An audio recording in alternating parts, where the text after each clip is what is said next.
Welcome to the Smart Dating Academy podcast. I'm Bela Gandhi, the founder of Smart Dating Academy and your host. I started Smart Dating Academy in 2009 because I had this crazy knack of giving people dating advice that actually worked, that I took. I've been married for almost 25 years, and now my company helps people to date smarter and to find love. This podcast is meant to bring more love into your life, no matter where you are and what you do. And we're here to bring more life into your love.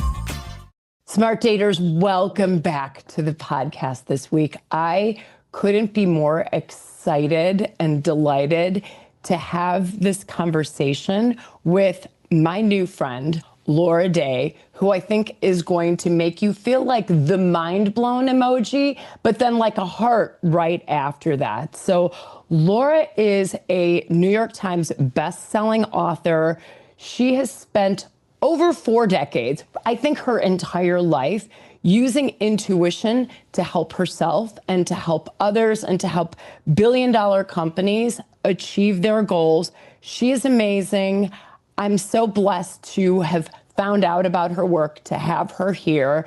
And I think this conversation, dear listener, whether you are looking for love or in love, I think you're going to love it. So fasten your seatbelt, because Laura, welcome to the Smart Dating Academy podcast. What a generous intro. Thank you so much. Well, let's jump right in. Why don't you tell us about you, your story, and then we'll get to the Prism. How does that sound? Sounds great. So I am a mother of a 3-year-old, and on my second marriage to the love of my life, who I met with 14 years ago. Did you guys hear that? Say it again for the people in the back. She was 52 when she met the love of her life. So it is never too late to find love. And I am a practicing intuitive, which is a nice word for a psychic. People always ask me, when did you know you had this gift? And I reply that I didn't. I figured, like most people in their early 20s, that everyone saw the world exactly the way I did. And it wasn't until I saw a TV show. I'm a math and science nerd. I went to a school called Stuyvesant in New York that's all math and science nerds. That is amazing. And I saw a TV show on the extended capacities of human perception, extrasensory perception. And I thought, wait, doesn't everybody do this? Like I was, it was kind of, I was really surprised that everyone wasn't aware that they communicated with the world around them in this way, and that often it was as unhelpful as it was helpful. So I called up this group of doctors who were doing this research, and there were many groups out there at the time. This is the early 80s. And I said, I can do what you're talking about. And I ended up kind of passed around to various programs as a, mouse that ran the mazes. I did it on the condition of anonymity, because coming from a, super dysfunctional family, the last thing I wanted to be was weird. And they televised one of the experiments, probably for fundraising purposes. So they broke my trust. And I had an instant following. And I didn't really know what to do with it, because I did not want to cross the crazy line. By that time, my mother had suicided. Later, my brother and sister both suicided. And I really didn't want to cross over into the esoteric and the past lives, and not that all of that isn't something that I perceive, but it was not where I wanted to go. So I ended up only working with politics, which I soon stopped, business, medicine, research. I, worked on one of the first research programs for HIV with, I did a tiny part with a very, very prominent researcher, Dr. Larry Waits of blessed memory. And I really stuck to disproven, not because I think that the rest of it isn't valid or interesting, but it just wasn't something I was comfortable with. My day job is I predict the future and do kind of intuitive corporate spying for four multi-billion dollar companies. And what gives me real purpose, although I love my work, it's basically taking a neurological defect and making it into a plus, which I think we all kind of have to do.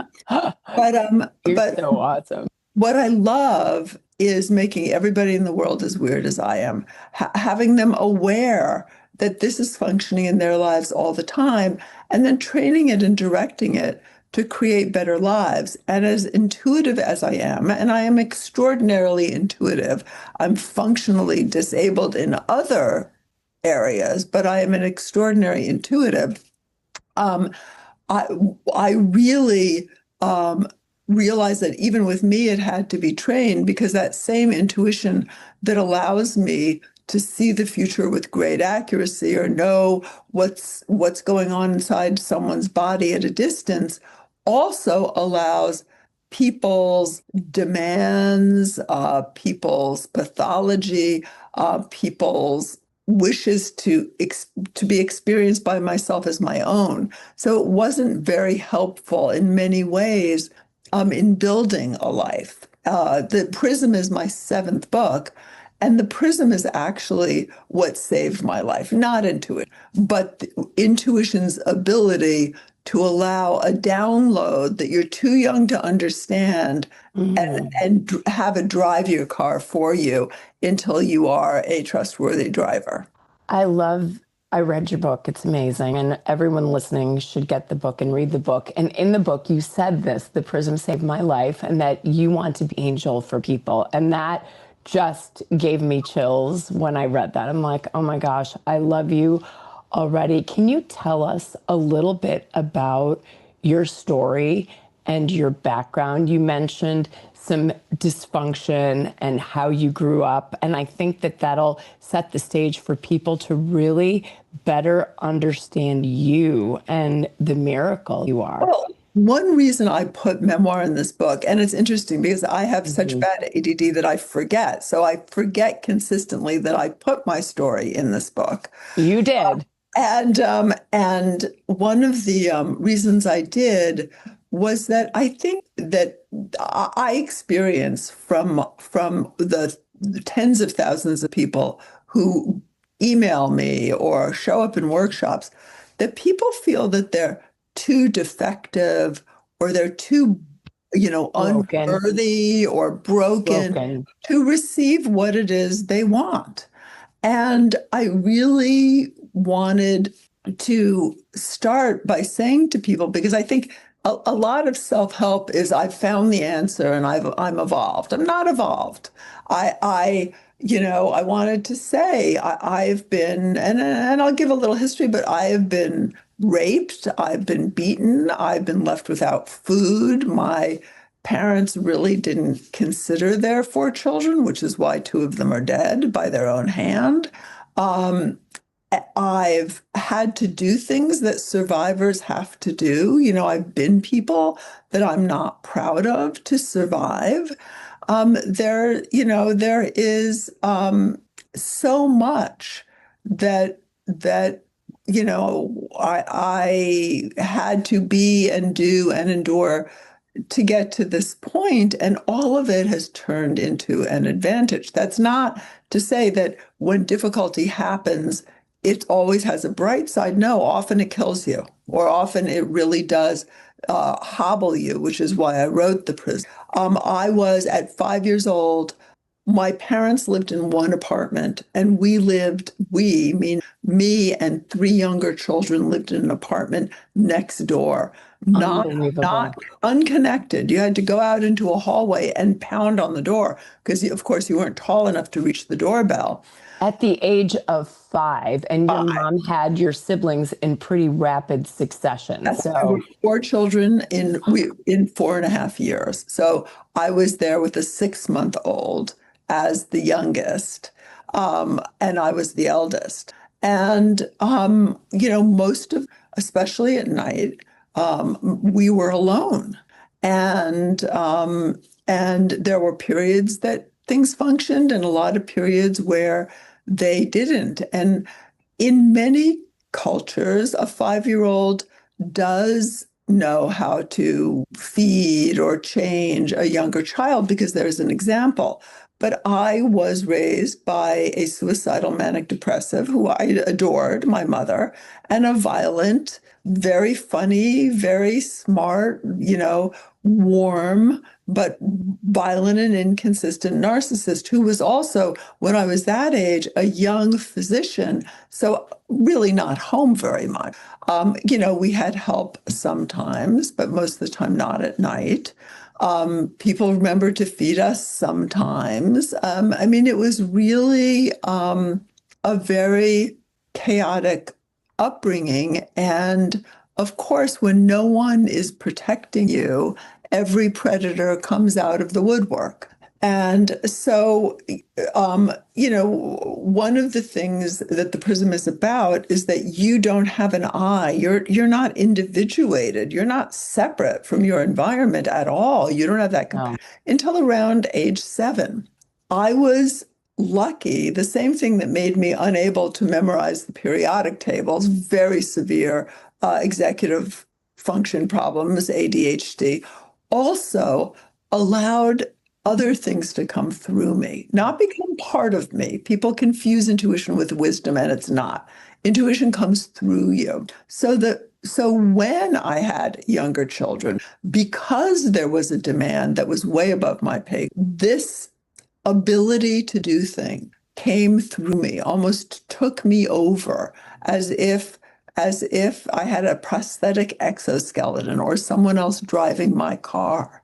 And helped me, went in me to warm a bottle or change a diaper or deal with a threat or comfort someone younger or even comfort myself. Although unfortunately I did comforted myself mostly by dissociating, by going out of myself. And I really didn't, as there was less demand. So as my siblings got older, and of course, again, dysfunctional families have very dysfunctional households. It's very rare that siblings band together. And that's not really what happened with us. We were really kind of set against each other. There were such limited resources and really almost no supervision, but very high expectation. Grew up in private schools that I never had the uniform for. And, people who didn't quite understand why these ragamuffin children were, my father was a white glove doctor and my mother was, very well brought up, although my sense is she was probably also.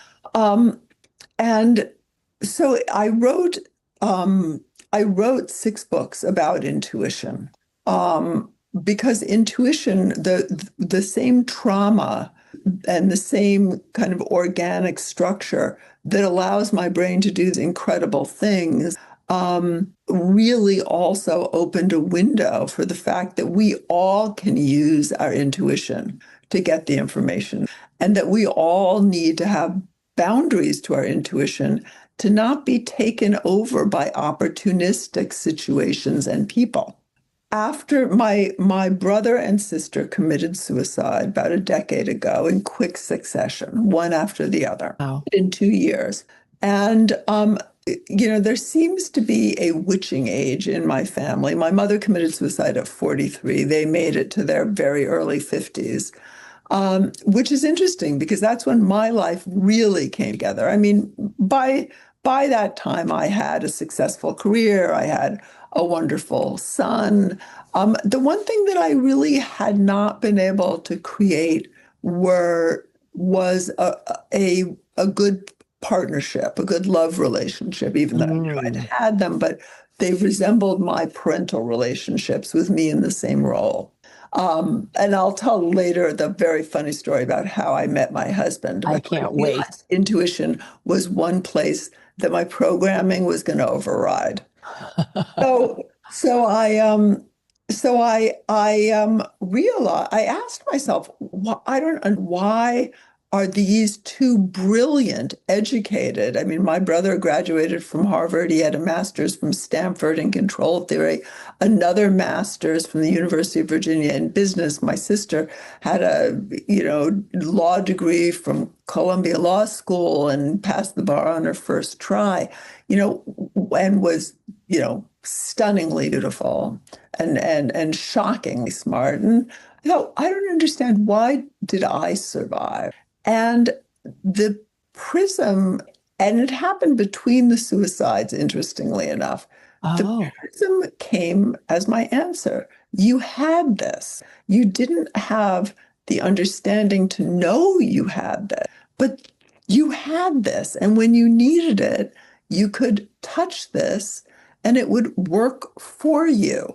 It wasn't, again, an understanding. It was an operating manual for the vehicle of being a human being in a world.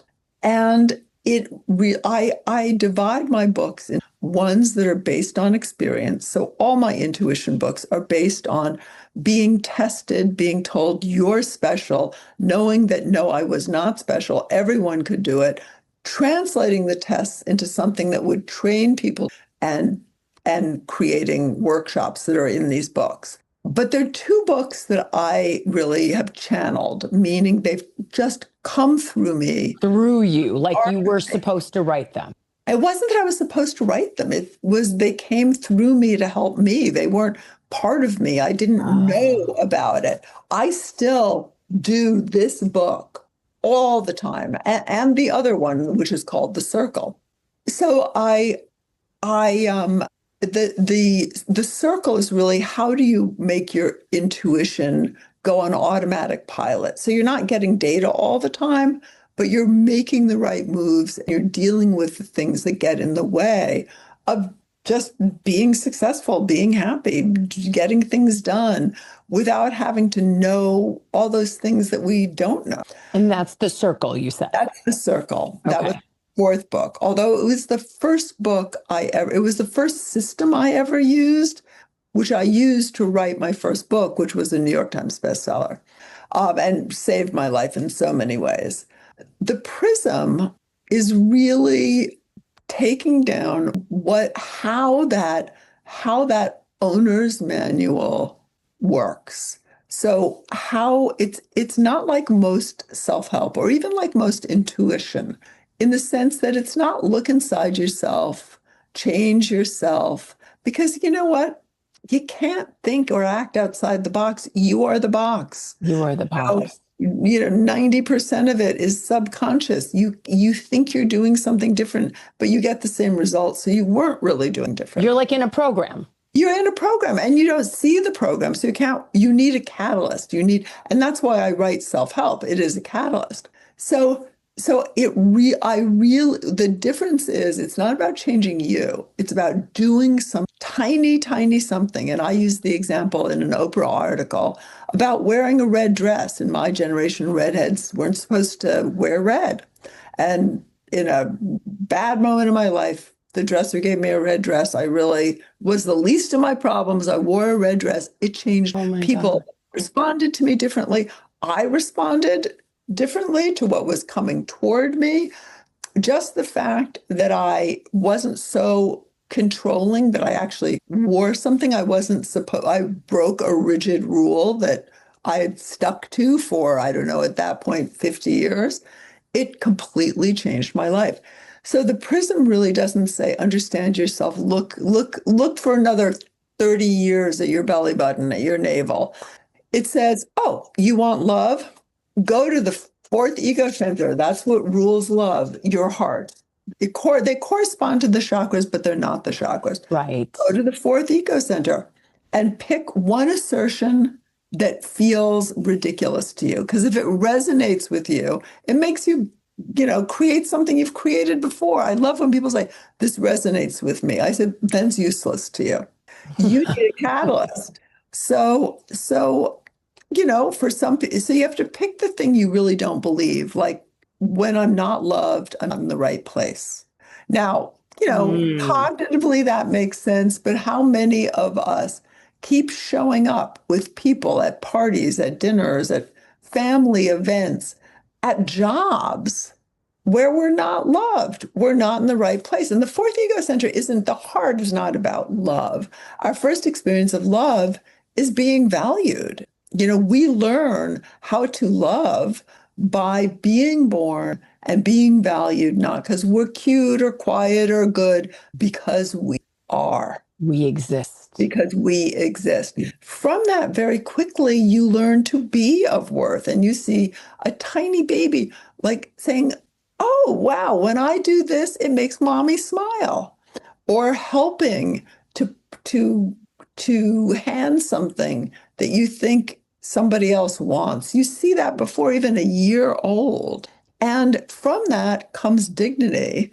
And what dignity is being your worth and having the world respond to you that way. So when people say, I'm looking for love, that already denies your worth. That's already a vote of no confidence. You're doing the work because love starts with looking for where you're valued. It's so funny. Typically our clients at Smart Dating Academy are kind of in their 30s through their late 70s. But recently I had a mom talk to me about her daughter who is 22 years old and goes from, and this is a girl that was raised by loving, lovely parents.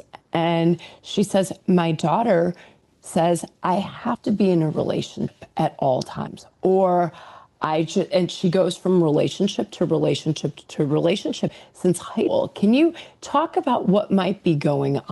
Well, I mean, it's so individual, but if that is the case, then absolutely there was something that happened or didn't happen in the first 7 years of development when the ego developed that didn't allow this person to feel of value simply as a unique, as a human. Mm-hmm. And often, by the way, that's not because the parents didn't give enough. Sometimes it's because they gave too much, because you start by being given everything. A newborn can't, and an embryo, a zygote, a newborn can't provide for themselves. You need to be born into it.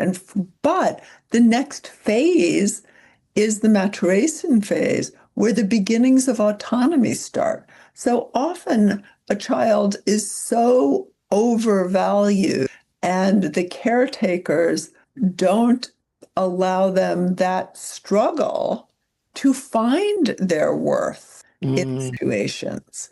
And so they are incomplete. I mean, I would say my downside as a parent was not encouraging enough autonomy, because I had been given so little that I overgave. Luckily, I have a very independent son who, got to a certain age and said, I don't want it. Like, I'm good, Mom. I'm going to do it myself. I bet you just wanted to wrap him in pink, sparkly bubble wrap and just say, I just don't want you to get dinged up in the way that I did. I absolutely did. And, one of the hard lessons, I think, as a parent is that, children have their own struggles and they are entitled to them. And that's very hard, because you see the difficulty, you see where you could make it better. You see where they're going to have to learn something the hard way. And yet it is, unless asked, it's not your business. And it's very hard. You're right. That's incredibly hard to do. And sometimes just they witness. Surprise you. Sometimes, especially if you've given them a solid foundation at all those areas that create a life, sometimes they surprise you, and actually, they did it the hard way, but their result was better than what you could. Because they had to learn it kinesthetically, right? Sometimes, again, when we want to overprotect, right? We don't let them bang into the walls, right? And when they do it, they're like, ooh, that hurt. I'm not going to do that again. You're like, oh, okay, now we're good. And they go off a much better path. Yes, and often they open doors you didn't even know were there. I mean, I always say to people, my son is someone who I would have fainted if he'd sat at my third grade lunch table. I mean, he's such a rock star of a person, and as a human being. But I mean, we do come in with genetics, and I am definitely, so much of it is nature, that we really need to use what we can with nurture. And if we haven't gotten appropriate nurture, the good news is we're adults and we can do something different. We won't understand it until it's done. And that's the big myth. Like the big myth is you have to be okay alone before you fall in love again. That's BS. You'll feel okay when you fall in love. And it's, we are social animals and we're meant to be connected. And one of my favorite stories was my grandmother, when I was in my 20s, called me and she was so relieved she was doing this wedding party for this girl. She was in her 80s, for this girl who had been living, in sin with this merchant marine. And I was kind of jealous. My mother was dead and she was someone important in my life. I later learned that this girl was in her 70s. Love that. It's something I've always remembered, because it's not, there's so many, and I'm sure your listeners, who are in their 50s and 60s or 70s or even 80s can relate. There's so many statistics that will tell but A, you can, and B, if you want it and you don't move forward with that in your frame of vision, then you don't really want it, because the reality is you don't have to believe in something for it to happen. People always say, oh, I don't have faith in that. I'm like, so faith is not required. It's right. Actions required, moving forwards required. And if it's important enough to want, it's important enough to keep making space for.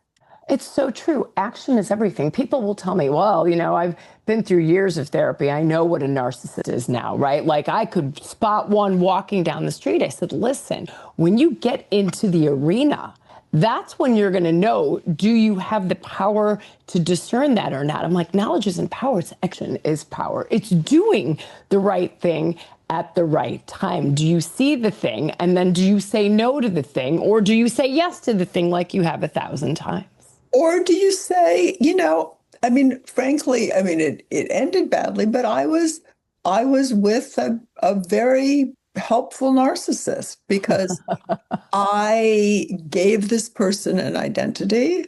They were very helpful in my own life. There were places where the relationship was definitely devoid of something important for me, but at that point in my life, I don't think another relationship would have functioned. I wasn't at a state of maturity. I needed to make a living and raise a child. There were things I needed to do. So, I think we also label, and a person is not one thing. Like people will say, oh, this person's a character disorder. Well, every politician is a psychopath. They're all on the psychopathy scale, but they use it in a way that can be really helpful. I certainly wouldn't want to I wouldn't want to be a governor, they're very— Or a president, for example. Yes. There are very few people with that kind of power. They exist, but that aren't on that scale. But the idea is we are responsible for ourselves. What you no longer need will drop away when you have, when you've taken the responsibility and learned to do what you need to do. but none of us need to do, everything. And we compensate. I had a friend who was an MD, PhD neuropsychiatrist and also a psychic. And one of her favorite phrases, and she used it for me and my husband too, is, well, together you have one complete brain. And yeah, I mean, we all compensate for each other. And people who are looking for fourth ego center, again, people who are looking for love, it's different at the second ego center, just below the navel, your sexual, your passion, your sexuality. But people who are really looking for commitment, which of course also encompasses that passion and sexuality for most of us, they start with this hunger. Now, hunger is good, but then you want to find that fourth ego center everywhere in your life. Beauty, what are you looking at? What do you value? Engage in it. My husband values food. I'm not a food person, but I, go to these big Michelin meals that take 4 hours. And I value watching this sensual man taste all of this food that could interest me in the least, and wonder at how he walks out of their wine pairings, which I could never do. But you don't start with, I'm going to go find love. You start with, okay, I want a wonderful partner, and I want to be a wonderful partner because everything's reflexive. And if it's not, you know the problem, the source of the problem. But now where I start is at birth. Where I start is, let me choose places I'm valued. Let me choose to engage in behaviors that I value. And then autonomy, let me choose to add value and seek situations out where I am value added. And let me notice and treasure my own dignity. And it's really, again, it starts with, and I actually put a little marker on the fourth ego center. It starts with, if you think nobody wants your love, then you start with this assertion: my love is a valuable resource that I share as a precious gift. That may not be being in love in this second. That may be thanking the bus driver. Not enough people thank their bus drivers or their train conductor. It may be, what I have belongs to no one but me. I choose whom to share it with. Women have trouble with that one. Try it for a day. If that doesn't resonate with you, if you're all about sharing, try that for a day. It will change your life. And the interesting thing is, when you wear a red dress and you behave differently, even in a tiny way, who and what and the opportunities you encounter are different. So your life changes immediately. And it's not about belief, because if your life doesn't change, then you're kidding yourself. You've picked something that resonates with you. If you look at it, you'll see it. Pick something else. Or better yet, have a really frank friend pick for you. Absolutely. I say every woman needs to have a red dress moment, right? And look for what in your closet in which you, I think, say, I know what's good for me. You will automatically be able to make those decisions. See, I think when you say you know what's good for you, half the time it's your old patterns. I think it's very important. One of the upsides of social media and YouTubes and all of these lectures and classes is that you can pick someone who's done what you wanted to do successfully. So one of, people are your teachers. You can outside catalyst. Your dress is probably not in your closet. And if it is, it's still in the bag and someone gave it to you. Because we are creatures of habit. We're in a program. We run that track. But the wonderful thing, and one of the reasons that people statistically tend to fall in love on vacation, is that when you organically break a part of that track you're on, you have a tiny little window where you haven't been able to reassemble it yet. So, for example, when I land in a new country, before I have my habits and my Pilates class and I travel with a suitcase that is basically a room. That's basically my patterns. But you can see I have my mug in the hotel room, my tea that I brought from New York. But I have a little window where I'm different because my pattern, my external patterns, my routines aren't holding me in place. Try to go somewhere that's different. And again, find a friend's suggestion, a friend you'd never go on vacation with, and go somewhere different. Because what you'll find is it doesn't change you, but you encounter different things. That's what you encounter the unknown, right? And that in and of itself, it's funny that you say this. We did a podcast episode about this a couple of months ago, and we called it Bring Vacation. I spoke at an event, and there was a young woman who says, "Oh, Bella, I just need to move out of Chicago because there's no good men here. But every time I leave Chicago, I meet somebody on vacation." And so I looked at her curiously. I said, when you get on that jet bridge to get to the airplane, who do you become? You are becoming more open, more receptive, right? Because if your story is there's no good men left in Chicago, what are you going to believe? There's no one here. You're going to have your blinders on. But the minute you get on that plane, you're like, okay, bring it on. And it's like you've taken off your blinder. And it's funny. And she said, okay. So another woman who was sitting in that audience thought, I think this is me, and I'm going to bring vacation me to all my dates. And so I had no idea. I was speaking at an event, and somebody kind of waits to speak to you, taps you on the shoulder and said, you don't know me, but something that you said a decade ago in speaking to this woman about Vacation You, I need to tell you a story. And I am now married with 2 kids because I brought Vacation Me to my first date. I was like, oh my gosh, so what you're saying is 100%. That's a lovely story. And robust studies show we find what we're looking for. We only see what we know. We don't see it doesn't register. If you never had opened a door, if you didn't know what a door was, you wouldn't know how to open it. You wouldn't say, oh, this is a passageway from one environment to the next.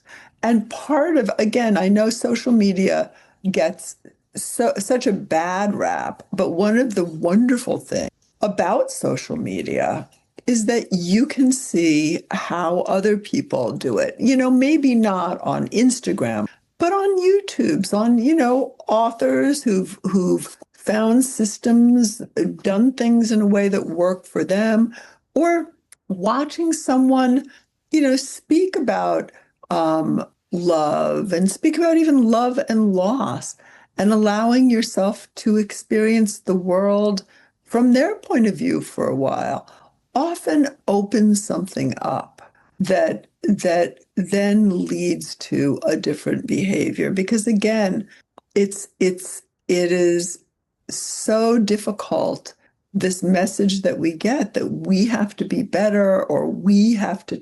No, you do something. And it's not something you can come up with on your own. We are held together by our patterns. We're also limited by them. 100. And when we help clients, to your point, it's to get out of those patterns. For example, we have something called the high GPU framework that we teach people, high and good partner qualities. And in 16 years, knock on wood, people with our clients that have followed our method around the world, we haven't had any divorces. But one of the things that we do is really hold people's hand through the process to take them out of the old program. Maybe that's being with people that are red flaggy, don't treat them well, don't love them well. And we have what we help them to do is think about what we call their elevate. People that elevate and make you.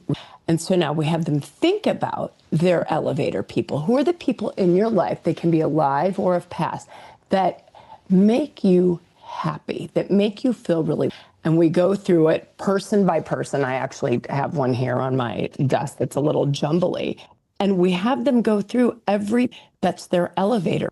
And then look for the theme in those characteristics, which is very different than I want him to be tall and make over $150,000. That's all fine and well and good. But how do you want to feel? You feel elevated. And helping people to break the patterns of looking for the quantity and sticking with them to say, how do you feel in this? Is this person an elevator for you? And we have all kinds of funny, quirky rules that help. It's like 15 dates until you get exclusive. Yeah, but it's getting out of your comfort zone and doing things. But also realizing that everyone's imperfect and imperfect people love imperfectly. And I think that we have a very pediatric idea of both our perfection and our way of loving perfectly and how someone should love us. And the reality is people are works in progress, and relationships are a third party. Relationship isn't about just you and the other person. Relationship is an entity unto it. And so, one of the things, the fourth ego center, every ego center has an intuitive ability. And in the fourth ego center, that intuitive ability is telepathy. Your heart, not your brain, your heart sends out the strongest electrical charge from outside your body, emanating from your body to the world around you. Telepathy is person to person, or even being to being, sentient being to sentient being communication. And learning to master your telepathy really helps you attract without having to, again, lose your dignity, work on attracting. At the same time, it also is very healing for you, because when you have appropriate telepathy, and telepathy is as much hearing as sending, hearing metaphorically. One of the places we get caught is often we are in a situation and we don't feel good about ourselves, and we don't realize that's the telepathy we're getting from the other person. But we're not listening, because sometimes that telepathy isn't, oh, you're not good enough. Sometimes that telepathy is, I'm uncomfortable. I need to get out of here because I'm not good enough. So when we train telepathy, we learn that most of the dialogues take place below consciousness, and that it's really not always our list of what makes us feel good. It's often what it is we're able to recognize in other people. A great telepathy exercise is to simply find something profoundly likable about every single person and situation you encounter. Because what it does is it opens up a door that may be closed in the other person, even people you haven't met. When you go out into the world with a position of acceptance, which is really hard when you're alone. I mean, I still remember I dated for 2 years, and I still remember those 2 years and having to struggle with my own guardedness, because I knew that I was sending that out. And one of the things that helped me was that I had a son. So I remembered, and I have a son who I adore. The sun rises and sets, no pun intended, with my son. And I remembered that every man is some woman's son. And, how would I want my son to be approached? And it's really what you send out, people respond to. Now, that doesn't mean that you are incautious. It doesn't mean you swallow everything whole, but it means that your starting is of acceptance. And that when you're feeling something that it doesn't feel good to you, you also have acceptance of yourself. I mean, one of my favorite mantras is, I'm a work in progress. I'm a work in progress. I'm a work in progress. I love that. So you can look for something profoundly lovely in a person, but that doesn't mean you have to love that person. It just changes the way you are and think. Yes, and in relationships. So in a relationship, there are two times that telepathy really trips us up. In a relationship, when it's beginning and when it's ending. I'm going to start with when it's ending. I hear so many times at the end of a relationship, especially from the person who didn't want it to end, they're not reaching out, they're not responding to me in any way. I'm like, how much of your day are you having dialogues with them? 90%. Why would they reach out? They already have access to you without having to own any of it. What if every time they come into your consciousness, you shift your attention to something else? Now, it takes discipline, and you probably have to do it 1,000 times the first day, 999 times the second day. But chances are that person will reach out to you for a resolution, or sometimes to, reignite, to work through the problems, because they don't have that sneaky access to you. And the other thing is you inhabit yourself. One of the things that they've shown in relationships is that your respiration, your brainwaves, your heart rate, you function in part like one person. And so it really is a ripping away of self. And the mistake people make is you really do need to treat a breakup as a physical condition, an illness that needs to be treated on many different levels. Now, telepathy also in a relationship is important because, often what we're saying is very loving and accepting, but the dialogue and what we're feeling is like, why won't they just do this? Why doesn't this person just propose? Why don't they just put the toilets down? Why don't, and then we feel unaccepted because we've been so nice, but the other person's defensive. Of course they're defensive. They're hearing you. You have the opportunity to change that dialogue. Often we like to say, oh, this person's a narcissist, or this person's just like this, or this person is selfish, or this person. Naming someone takes away all your power to be able to manage a situation and engage in it authentically. Instead of saying, wow, it would mean so much to me if this person helped with this. Or, for example, my husband asks really stupid questions. He has literal male refrigerator blindness. He opens the door, looks straight at the milk and says, where's the milk? And sometimes I want to club him like a baby seal. And at that point, I have standard things that I do because I know that's not good telepathy. What I should say is just express it. I want to club you like a baby seal when that milk's in front of you. And maybe do it with a little bit of humor so it's out, so it's not underneath fomenting. But the other thing that I do is I remember that I never have to take out the garbage. I never have to lift a heavy bag.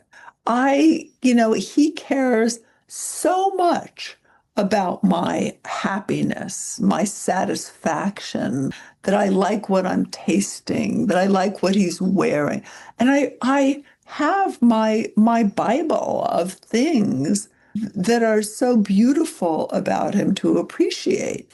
And, it's so important, both telepathically and in life, to know which are the battles to fight and which are the battles that really just don't matter. Because often those battles are really with, my mother who couldn't boil water. I mean, those battles are rarely with them when you're having them. Quick question. Can you explain, when you're talking about telepathy and telepathically, just give us a quick definition of what that means. Telepathy are those conversations we have, even with people we've never met yet, that are sent by our experience. So, for example, unfortunately, children who have been abused attract abusive partners because the dialogue they've learned to have is a dialogue of someone who can be victimized. When they shift that, when they experience their own worth and power, when they learn boundaries, when they learn, oh, this is PTSD. And when I do that, I just take 3 breaths in through my nose quickly and 1 slow one through my mouth. Exhale, and then they're in this sense of stability. They attract people who are attracted to stability, and they don't attract abusers. The reality is, if you are attracting narcissists, if you are not attracting at all, it's your experience of yourself or your behaviors. It's not because there's not you. There is. Wow. There are plenty of people who actually don't want to be in the kinds of relationships you're talking about.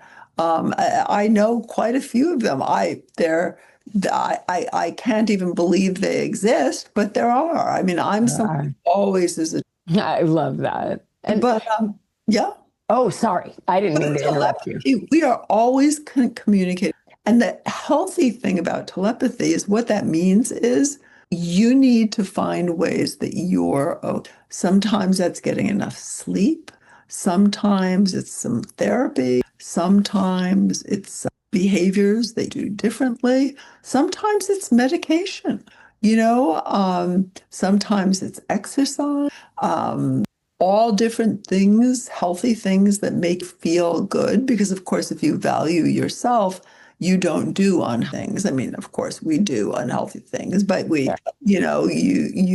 how you feel about yourself is broadcast to, and how you feel about others is broadcast. So if men are other to you, or women are other to you, or whatever gender you want to connect with is other to you in a way that is derisive, that does not have respect and dignity, then you're likely to either attract someone who doesn't respect or dignify you, or attract nobody at all. Whereas, if you realize people are mixed bags, I mean, my husband and I have a wonderful relationship.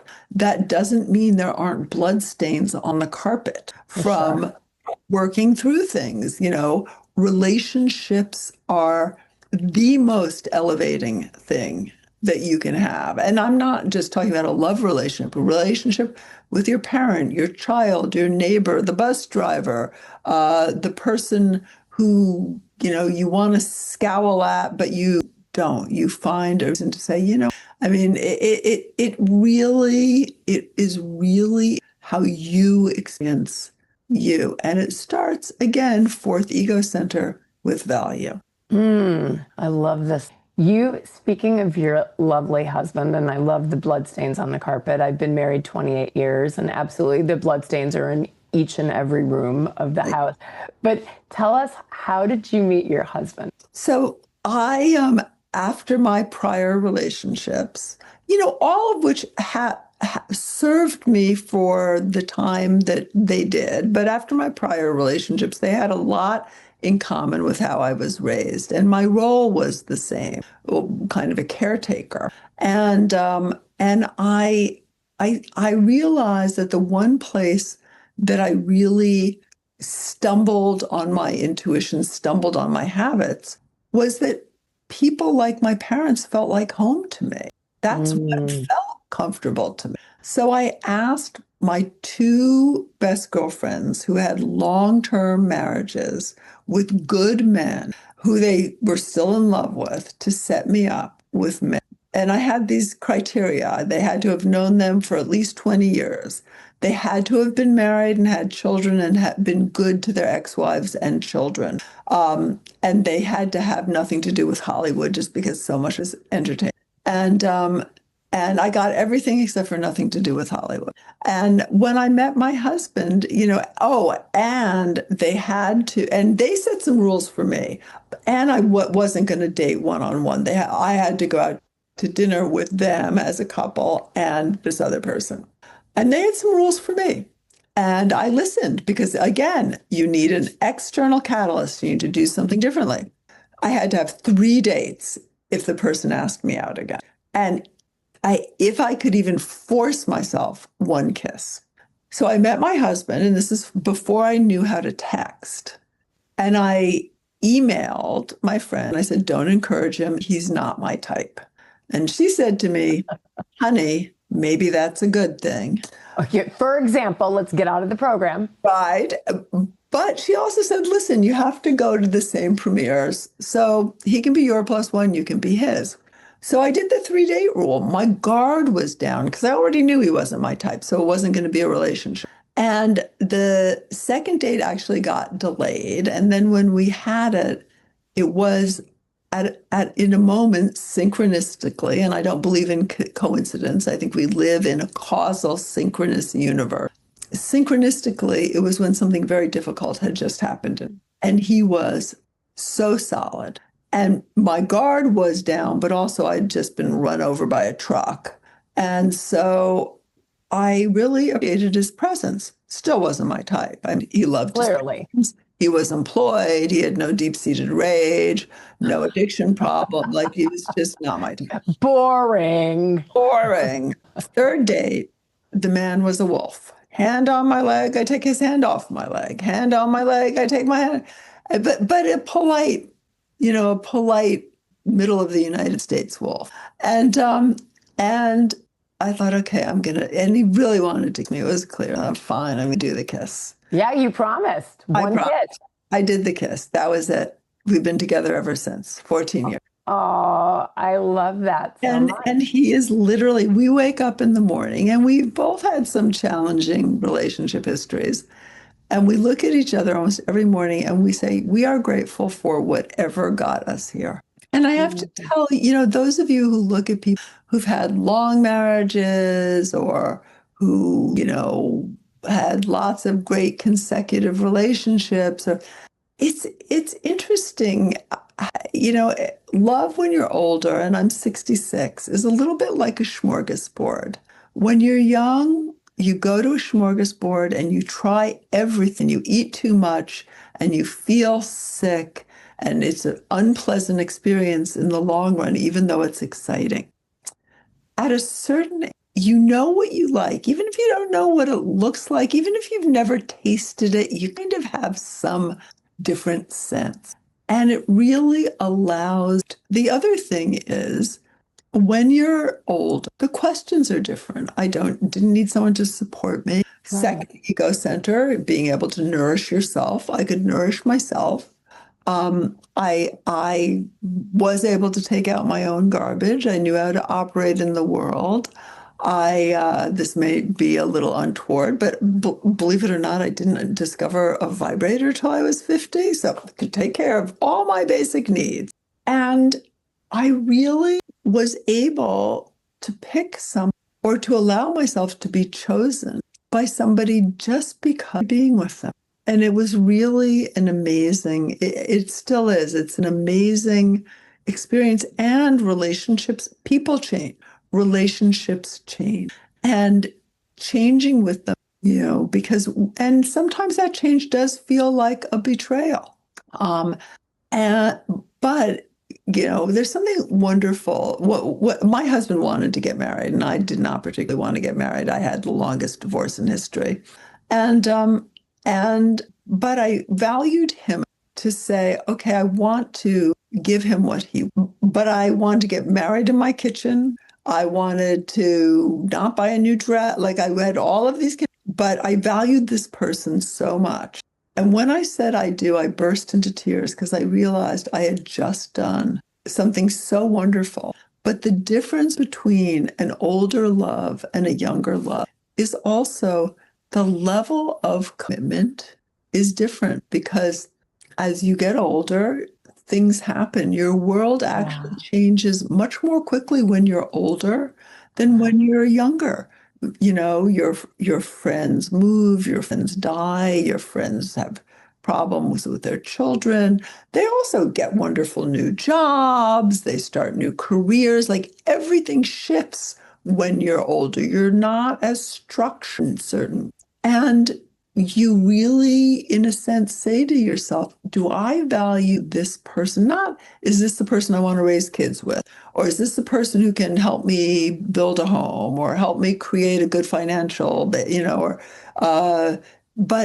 is this the person I value that until the very end, Just their presence, fourth ecocent, just their being has worth, whatever happens. And it is, I cannot tell you what a level of commitment. And so beautiful. That said, I want to give people some things to do. I love that. Give us homework. Yes, here's your homework. Give us homework. Miss Day, Dr. Day. Every place is an altar. Your bed's an altar, your chair's an altar. Where you pick to sit on the train is an altar. Everything is an altar. Notice, don't assign. Notice, what do your altars mean? And if they don't mean something that's bringing what you want into your life, change.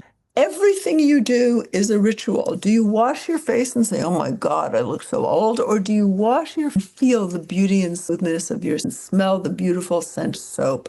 Really create your life. The rituals don't have to be out of your normal life, but create rituals of cleansing, of moving, greeting, to be rituals that bring you what it is you want, not other people. The other thing is that ritual has only the power you assign it. It has the power you. Community, though, unity has a power of its own, and that has been proven so many different. There was a great transcendental meditation experiment that was replicated all over the world, that people meditating at a specific time lowered the violence in the areas around them, everything from fire to theft. When we join in community with the intent of creating, being agents of change and care for one another, we create change. We are exponentially more powerful. So have friends you get together with to do a love ritual. And by the way, if you're alone, a love ritual can feel awful. That's okay. Your love ritual can have tears. Your love ritual can have a little doll you stick pins in. Your love ritual, lots of. Don't be afraid of any of these. One of the things we're on Instagram every day, we work together as a group, and one of the we're doing at the second eccentric, just below your navel, which is nourishment, creativity, and abundance. And what is love but abundance? Abundance. One of the things that we're shame, and there's actually robust research on the positive effects, not just inside of yourself, but in your external world, of writing down who you blame, what you're ashamed of, and then ripping it up or burning it and getting rid of it. If you don't get rid of it, it does not have the same effect. These are not my studies, and they're not esoteric studies. They're very real. Robust studies done. You know, a lot of times people say research shows, and then you see the research is 5 people. No, these are really wonderful and robust studies.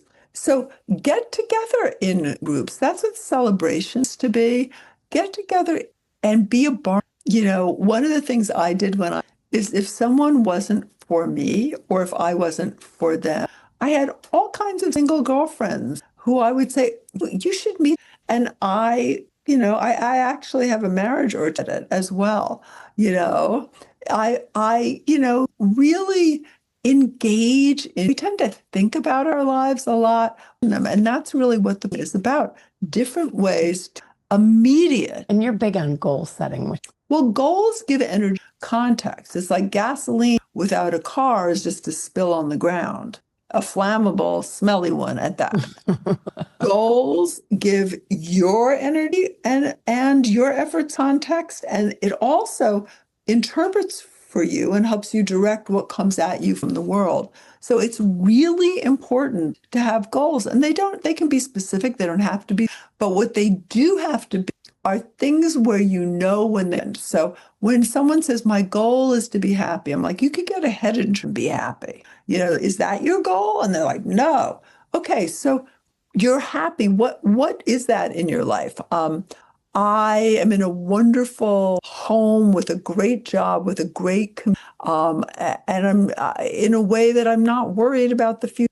And the next day you get a job offer. That's proof. Stick with evidence-based practice. If you have to believe in something for it to work, your belief works the practice. Say that again. I love that. If you have to believe in something for it to work, the belief works, the tool, the practice doesn't. So one of the things I ask you in the Prism is create 3 goals, go to those ego centers in the book, make whiny change, and what you manifest, and I tend to hate that word, something happened, but what you encounter in the world should be different. And that is proof. And it's important to live in an evidence-based world because fantasy to give you fantasy. And we are living a very real life in a very real world. And the good news, you have the power to change that, doing simple things. Change is a big industry. Everything's that people like to, because you are a very intricate, complicated system living in a complicated, intricate the world. A tiny change has a monument on you and well, you are other. I mean, that really you are part of an ego when you change everything. This is amazing. We're so lucky to have your work and for you to be our angel. And I love on Instagram at Laura Day Intuit, we do this together. We do it ego center by ego, we exchange readings, healing, and we really do work as a company. It is a ritual that we practice. The timing is always different because I'm changing time zones. But it's a wonderful, wonderful group of people, which actually started because people were out and tools were so helpful.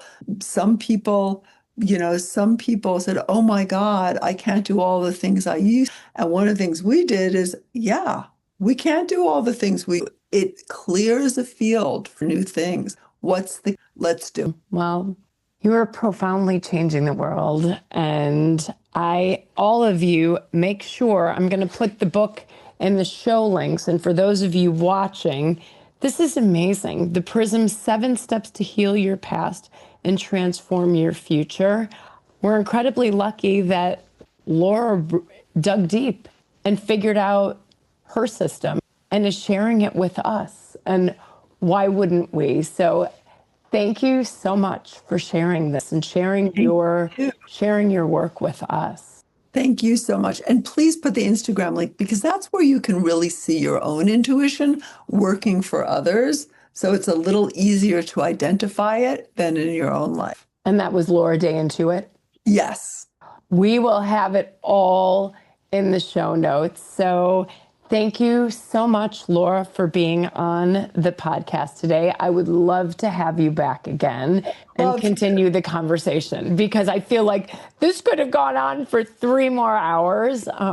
This is amazing. And thank you. And smart daters, I hope that you feel something change. You feel something beautiful inside of you, something blooming. I hope you feel this. I hope you feel a sense of hope. I hope you feel a sense of, wow, I'm going to look for something amazing and profoundly likable in a person. And I'm going to look in the mirror and find something profoundly likable in me. And I hope that little things, remember, change happens like Laura said. So I wish you an amazing day full of love. Be the love. And until our next episode, I bid you farewell.